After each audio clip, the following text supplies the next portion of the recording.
Ես ինչ պահանջմունք եմ բավարարում համացանցում։ Կարող է դա իր համար աշխատանք լինել, բայց կարող է պարզապես ժամանակ սպանելու վայր լինել։ Կարող է պարզապես իր իրական անհաջողություններից իրեն շեղելու դաշտ լինել։ Երբեմն համացանցը անձի մոտ նաև բերում է այդ համեմատության զգացումը, որը նաև շատ վտանգավոր է։ Անձը նայում է այդ կատարյալ իդեալական նկարները, շքեղ, հաջողված կյանքի, այդտեղի միջոցով տեսնում է այդ հաջողված կյանքերը, ձեռքբերումները, եւ մարդիկ կան այնքան հմտորեն են ներկայացնում այդ ամբողջը, հա, մի փոքրիկ հաջողություն այնպիսի շքեղ ձևով են ներկայացնում, եւ անձի մոտ կարա միտք գա, որ բոլորի մոտ ամեն ինչ լավ է, իսկ իմ մոտ ոչ, ես ձախողակ եմ։ Ինձ ոչ մեկ չի նկատում, մանավանդ եթե ինքը ինչ-որ բան է տեղադրում եւ ասենք ստանում է 7 լայք, լավագույն դեպքում կարա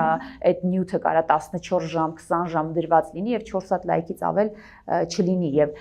սովորաբար համացանցի տիրույթում մարդը այդպիսի հետադարձ կապերով է եզրակացություններ անում, ինձ նկատում են թե ոչ, ինձ հավանություն տալիս են թե ոչ, եթե կոմենտ դրեցին, նշանակում է արձագանքում են, լայք դրեցին, հավանում են եւ անձի մոտ այդ համեմատությունն է, հա, իմ կյանքը, մյուսի կյանքը, ինչ ես ունեմ, ինչ իրենք ունեն։ Վայ, ես ինչ ստվերում եմ, որ քիչ էին իմ սրտիկները եւ լայքերը։ Ոչ մեկ ուշադրություն չի դարձնում։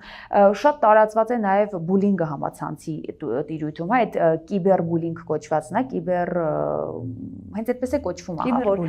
որ թունավորում են մարդկանց կոմենտներով եւ մի քիչ անկայուն հուզականությամբ տագնապային մարդիկ, դեռահասները այս տիրույթում իրենք իսկապես զոհ են դառնում։ Ինչ որ մեկը կարող է իր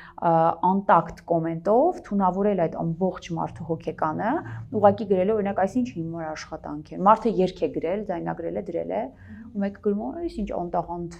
կատարում էր օրինակ, հա, եւ անձը կարող է չդիմանալ դրան։ Այսինքն նաև շատ վտանգավոր է ինչ է անում քեզ այդ համացանցը, արդյոք դու պատրաստ ես համացանցում կատարվող այդ հարձակումներին, այդ կոմենտներին, բայց միևնույն ժամանակ անձը իր կյանքը կառուցում է դրա շուրջ։ Այսինքն նորից եմ նշում, համացանցը ինչպես լիքը դրական կողմեր ունի, բայց նաև ցավի աղբյուր կարող է լինել, եթե անձը դրան պատրաստ չէ։